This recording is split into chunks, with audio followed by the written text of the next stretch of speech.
연인 최종의 확장판을 통해 량음이 해민서에 갇히게 된 사연과 연준이 쓴 사초, 그 내용의 진실이 공개되었습니다. 오늘은 관련된 이야기를 나눠보고자 하는데요. 하오나 쩌나 그자의 입에서 차마 들을 수 없는 말이 나오는지라. 아무래도 량음은 정신을 차린 이후 장현의 소재를 파악하고 다니는 과정에서 왕실의 입장을 곤란하게 할 수 있는 말들을 공공연히 하고 다녔던 것으로 보입니다.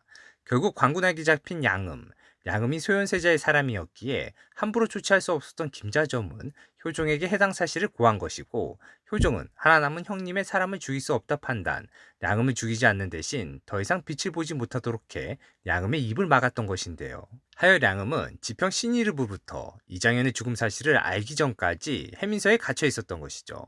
저는 드라마 극중 인물들 중 량음이 가장 불쌍한 인물이지 않나 생각되거든요.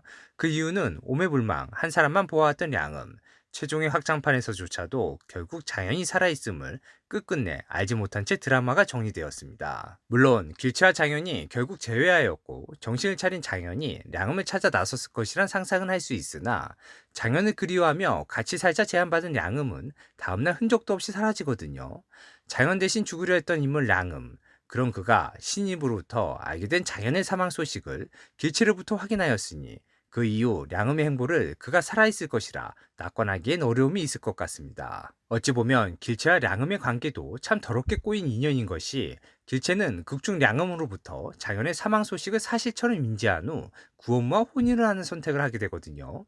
헌데 이번엔 물론 길체는 전혀 의도하지 않았으나 량음이 장현의 사망 소식을 길체로부터 사실처럼 인지하게 되니, 작가님께서 길체와 량음의 관계에 있어서 이런 부분까지 염두에 두고 글을 쓰셨다는 것이 놀랍도록 치밀한 설정이지 않았나 생각해 봅니다. 다음은 연준이 쓴 사초에 대한 이야기를 해보고자 합니다. 신일입은 사초를 쓴 자가 누구인지 궁금해했습니다. 그리고 소현세자의 죽음에 관한 언급 뒤에 뜬금없이 이장현에 관한 평가를 기재한 이유가 무엇인지 신일입은 당최 이해할 수가 없었는데요. 하면 이 사초는 선세자저의 죽음을 이장현의 죽음으로 빗대었다는 말씀이십니까? 소현세자의 죽음을 이장현의 죽음에 빗대었다라는 말의 의미는 결국 소현세자의 죽음의 진실을 에둘러 이장현의 이야기인 것 마냥 정리했다는 의미.